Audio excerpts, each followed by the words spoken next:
Bonjour, oh là là, je commence la vidéo avec un petit chat dans la gorge.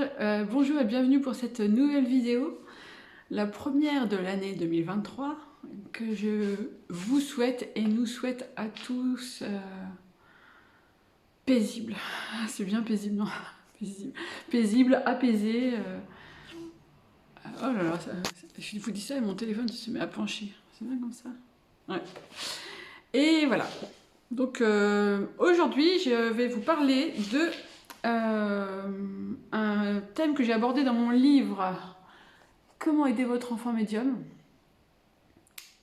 qui est paru à une date très marrante, c'est-à-dire le 17 mars 2020. Donc je ne sais pas si vous vous rappelez, mais c'était le jour du confinement, le premier jour. Et mon livre est sorti ce jour-là. C'est drôle, non? Ceci dit, il a quand même eu une belle existence et je sais qu'il a aidé des parents et des enfants et qu'il continue de le faire, donc voilà. Et donc dans ce... Mais ça penche, pourquoi mon téléphone il penche comme ça? C'est parce que je penche aussi peut-être. Donc dans ce livre, il y a un thème que j'aborde, c'est le thème des enfants indigos. Donc je ne sais pas si c'est quelque chose avec une notion avec laquelle vous êtes familier. Je suis en train de surveiller mon téléphone pour voir s'il continue à pencher. Mais oui, il penche. Pourquoi il penche ce méchant téléphone? C'est n'importe quoi cette vidéo. Ça commence bien l'année. Voilà, on va dire que ça va rester comme ça. Voilà. Tout va bien. Je ne fais toujours pas de montage en 2023. J'ai autre chose à faire de mes journées que de monter des vidéos. Donc voilà. Donc je parle des enfants indigos. Les enfants indigos, qu'est-ce que c'est? Alors, parce que c'est un peu comme les mauvais chasseurs et les bons chasseurs, vous voyez. Il y a les enfants médiums, on va dire entre guillemets les mauvais enfants médiums, et il y a les bons enfants médiums entre guillemets aussi, qui seraient les enfants indigos. Et alors là, ce serait l'étage au-dessus, le top du top de... Non, pas le top du top, parce qu'il y a encore d'autres étages après. Mais ce serait l'enfant médium, quand même, top niveau, quoi. Et en fait, les enfants indigos, ils seraient appelés comme ça parce qu'ils auraient autour d'eux une aura indigo, qui signalerait au monde, enfin, en tout cas à ceux qui sont sensibles aux auras, que ces enfants-là sont spéciaux parce que leur aura indigo, ça renvoie vers la spiritualité, etc. Je vais vous lire un extrait de mon bon livre, peut-être que ça sera mieux que mes blabla, comme ça. Donc, c'est le moment, je crois, de vous parler des enfants indigo et des enfants cristal. Parce que cristal, c'est le niveau au-dessus, si vous suivez bien. Ces enfants auraient une spiritualité très élevée et auraient choisi de s'incarner à notre époque, en ce début du XXIe siècle, justement en raison de ce taux vibratoire planétaire grandissant, source, comme nous l'avons vu plus tôt, mais vous ne l'avez pas vu si vous n'avez pas lu le livre, mais de nombreuses prises de conscience spirituelle. Donc on serait à l'aube d'un changement total de conception de l'existence de la part de la majorité des humains, même si ça traîne un peu à venir, hein, vous êtes d'accord avec moi. Et donc ça expliquerait pourquoi depuis 30 ans, on va dire 20-30 ans, des enfants spéciaux s'incarnent. C'est des enfants qui ont une spiritualité profonde, qui perçoivent beaucoup mieux les mondes invisibles que les générations d'avant. Et voilà, donc ils ont une médiumnité très vive et ils sont là pour assurer la transition. J'étais circonspecte avec cette histoire d'enfant indigo parce que ça fait quand même très très secte. Et donc quand j'ai fait des recherches pour mon bouquin, j'ai découvert que j'avais raison d'être méfiante parce que c'est un concept récent en fait, les enfants indigos. C'est un couple américain qui s'appelle Lee Carroll et Ian Tauber qui ont publié un bouquin qui s'appelle Les enfants indigos justement, où ils parlent de ça, de leur manière de voir ces enfants-là. Outre le fait que j'ai toujours eu des problèmes avec les étiquettes, je trouve ça dangereux, encore plus avec les enfants. Qualifier, affubler les enfants, déjà qui se sentent différents parce que justement ils ont des perceptions, ils ont une hypersensibilité et ils captent des choses que les autres ne captent pas. En plus, on va leur dire que ah ouais, toi, attends, t'es indigo, ou t'es arc-en-ciel, ou t'es cristal. Les gamins, ils vont être encore plus paumés. Hein. Donc Donc méfiance. D'ailleurs, les scientifiques, ils qualifient cette appellation d'enfant indigo de dérive sectaire. Je suis pas loin d'être d'accord avec eux. J'avais acheté leur livre à eux, là, à ce couple, pour écrire le mien, justement, pour me renseigner avant.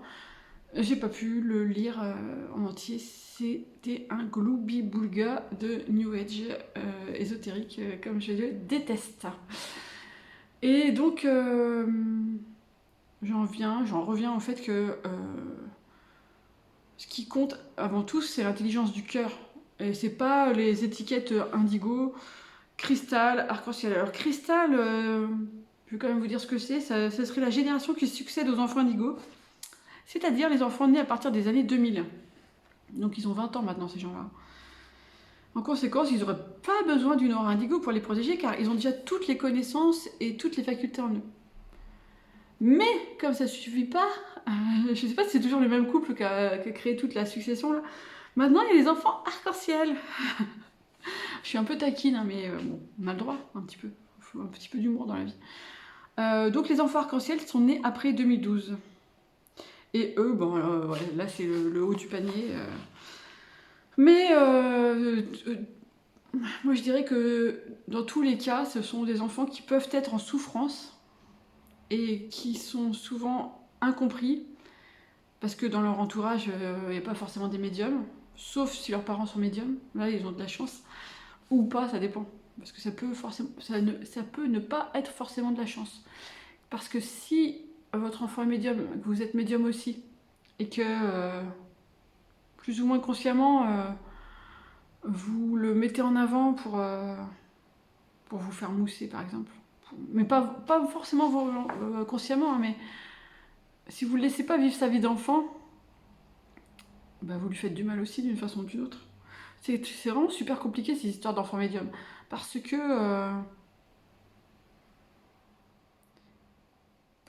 là j'ai eu un bug, vous voyez. Ça c'est quand je réfléchis à plusieurs pistes en même temps. C'est compliqué parce que à la fois, si on les aide pas, ils se sentent seuls au monde et très perdus face à ce qu'ils vivent, parce que c'est quand même pas le quotidien de notre monde matérialiste. Et si on prête trop attention, si on les met sur un piédestal, comme veulent le faire ces gens-là, ça fait peur. Ils vont perdre pied d'une autre façon, en se croyant supérieurs à l'engeance humaine. L'engeance, c'est pas très beau comme mot. Et voilà, donc je vous... après, vous faites ce que vous voulez, mais moi, je vous conseille vraiment de faire très très attention avec ces termes enfant indigo, enfant arc-en-ciel, enfant cristal, enfant tout ce que vous voulez. Ce qu'il faut retenir avant tout, c'est que ce sont des enfants, voilà. Prenez toujours en compte leur aura d'enfant, leur vibration d'enfant. Et le meilleur conseil que je puisse vous donner, si vous vivez avec des enfants médiums, si vous êtes vous-même médium ou pas médium, si vous avez constaté que votre enfant est médium ou a des perceptions spéciales, allez consulter un médium sérieux, pas les gugus qui est sur 3615, je sais pas quoi, pas les audiotels et tout ça, des vrais médiums. Vous saurez par le bouche à oreille, ou vous trouverez toujours un vrai médium si vous savez vous renseigner avant, qui partagera son expérience avec votre enfant et qui l'aidera à relativiser. D'ailleurs, dans le bouquin, c'est pour ça que j'ai interviewé des médiums qui racontent comment ils étaient enfants, parce que leur médiumnité, elle existe depuis leur enfance, souvent. Et voilà, et aussi, il y a des psys, quelques-uns que j'en connais, et j'espère qu'il y en aura de plus en plus, qui sont suffisamment ouverts d'esprit pour aider ces enfants-là, pour les accueillir, sans leur parler de conneries d'enfants indigo, arc-en-ciel, cristal et tout ce que vous voulez. D'ailleurs, je ne remercie pas Dorine Vertu, hein, parce qu'elle a contribué, peut-être même à elle seule, à propager ce genre de choses. Et c'est prévu dans ma ligne éditoriale de faire un jour une vidéo sur Dorine Vertu et tout ce que je pense de cette personne. Ce sera une vidéo défouloir. En attendant, voilà, si vous avez des enfants médiums et si vous avez besoin d'aide, eh bien, je vous donne tous les conseils et toutes les informations que j'ai pu récolter en écrivant ce livre. Comment aider votre enfant médium, disponible dans toutes les bonnes librairies, les plateformes en ligne. Voilà. Et bien je vous dis à la semaine prochaine pour une nouvelle vidéo. Ciao!